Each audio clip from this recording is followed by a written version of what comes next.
Hello everyone and welcome back to another book review. First of all, if this is your first video from me, I put out new reviews on books every single day, so if that sounds interesting, feel free to stick around. Today we are going to be reviewing another book in my continuing interest on Japanese woodblock prints, and today we are reviewing or reading a book on Utamaro Kitagawa. So here is what the inside cover looks like. I show the inside cover because this outside cover is, at least in my opinion, a little less inspiring. Now, what you can probably tell just by looking at the cover is this book is a little bit older. This was printed or copyrighted in 1968, and it is by Muneshige Narazaki and Saro Kikuchi with a translation by John Bester. It is a little older, and that does come into play in my review because I found some aspects weaker, and I think that weakness is due to its age. So this book, like a lot of the other art books or books on Japanese woodblock prints that focus on specific artists that I have been reading, it's broken up into two sections. So at the very beginning, we have a biography, a little review of the life of Utamaro, his work, what he did, where he fell in society, the times he was active, the people he studied under. So we have a biography, and in the second half, we get into his works. So the first half, that biography, and in the second half, a collection of works with a little bit of explanation beneath each work. And I assume the works, in this case, they're not from one specific collection, but rather they are selected by the authors of this book to illustrate their points and talk about what they want to talk about with regard to this artist. So the biography. The biography portion is the part that I found weak in this book, and I think some of that has to do with the age. If you read this as a modern reader, you are going to immediately know what I am talking about. Some words used, some characteristics used, that are just things we do not say, or society has come a ways from 1968 is what I'm trying to say. And the biography shows its age quite a bit.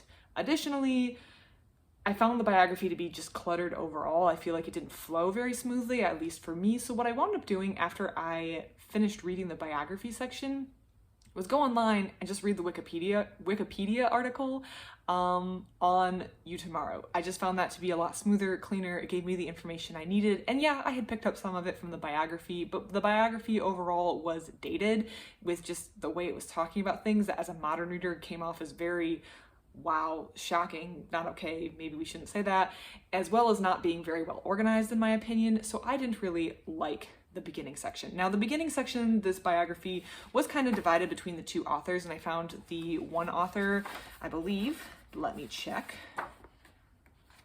Muneshige Narazaki, I liked his section a little bit better than the other authors. I will say that. His was a little bit better.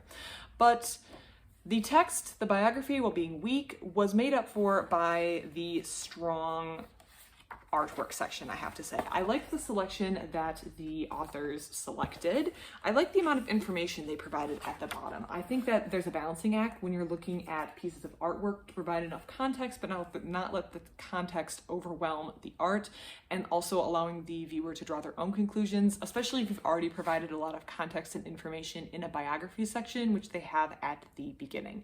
I feel like I've looked at quite a number of these woodblock print books at this point, so I'm starting to get my preferences in what I like to see in a book like this, and that's why I'm starting to be a little bit more critical, a little bit more picky in what I am seeing. So I did like the art section. I felt like the selections were good, the amount of information provided next to each piece of art was good. I liked all of that section. It was the biography for me that made me wonder, there's probably a better book out there about Utamaro that doesn't use these things that as modern readers we find very shocking, and also maybe just explains the information in a better manner. So I do think overall there probably is a better book out there on Utamaro, but I did enjoy the artwork on this. I wanted to point out two of my favorite pieces, and that is, first is this one. It's a woman who has just gotten out of the bath. I liked this one here. And then also the one on the very next page. This was my absolute favorite. This one here. This one here is Okita of Naniwaya, and it's a piece displayed from the front and the back, which is really a testament to the artist's skill. So I really liked this one as well. This one was probably my favorite, with this one on the page over being a close second. But overall, I liked flipping through this book. It was very interesting. The artwork was very, I like the selections the author selected is what I'm trying to say for the artwork, and I liked the amount of information provided. Something I did find interesting, and one of the authors actually touched on it in their biography, is the subject of these paintings. So the artist was very focused on painting beautiful women, and he tended to paint courtesans, tea house waitresses, high-end prostitutes. So he was painting pinnacle beauty, at least that's what he was attempting to paint in his pictures. And the artist makes two comments which I really liked, and these are on page 28 and 29 if you do happen to have this book. Page 28, he says, "The superficial brilliance of their lives, the glamour that surrounded at least the more celebrated of them, must have concealed many a bitter personal tragedy." Which I think the author is noting that these women have very privileged lives in the sense that they might be surrounded by all the trappings of wealth. They live very luxurious lives compared to maybe women who have to work, well, these women are working for their living, but women who maybe have to, I don't know, farm, or people who don't have access to just entertaining men all day. But the author isn't, or the author isn't saying, and they had a carefree, wonderful life. But they're noting that for a lot of these women, this carefree, or this seemingly, as he puts it, this superficial brilliance is just that. It's superficial, and it probably reveals a lot of hardship that these people have gone through in their internal life. They talk about in this section about how these women seem very closed, and the fact that they're keeping a lot of stuff inside and down, and they have this superficial exterior that they present to their customers, and that is what the artist is capturing. The artist is capturing that superficial brilliance, the beauty. They're not capturing the more painful moments that are definitely, or probably, in these women's lives. Second was the part that I found to be a little ironic, and was definitely something I thought about when looking at the art pieces, and that is their heyday passed, most of them perished. I don't really know why the author says most of them perished, because everyone dies, so I don't really know why maybe he thinks some of these women are still around today, but their heyday passed, most of them perished, but by a strange irony, it is they and not the men who use them in such lordly fashion whose names and looks have come down to us today.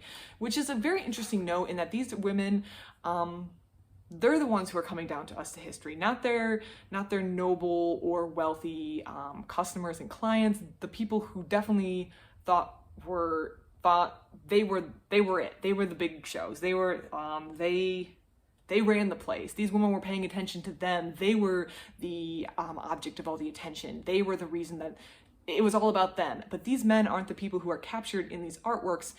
It's the women who are captured in the artwork, and therefore it is the women and their lives and their likeness and their activities that are passed down to us today. Now, this isn't an absolute, I'm sure, and actually I know there are plenty of men captured in Japanese art and art in general, so this is not an absolute, but it is interesting that with this artist and his work, what's brought down to us isn't these women's clients who maybe, or definitely in Japanese society, would have been more important, would have had a lot more power, prestige, respect. It's not them who are coming down to us through Utamaro's work. It is the women who are coming down to us through Utamaro's work.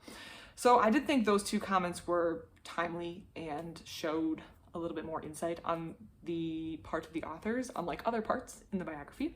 And overall, like I said, I think that there's probably better books on Utamaro and his work out there. I didn't look, but I would have to guess there has been at least one book that includes some of his work written since 1968 that doesn't include some of the weaker parts of this book that I didn't like. But I did like the artwork. I enjoyed looking at the artwork. I enjoyed looking at the woodblock prints, the women, and there were a couple gems in the biography section, despite the parts that I didn't like, that I did think of when I was looking at this art. So I would say, if you do want to check out this book, or you can't find another book on Utamaro out there, then maybe what I would recommend doing is just reading online to get your biography of the artist, and then just going straight to the art section and looking at the art piece. I would say that's the way I would recommend reading this book, just to get a better view of the artist before going into the artwork, while avoiding some of the stuff that screams straight out of the 1960s.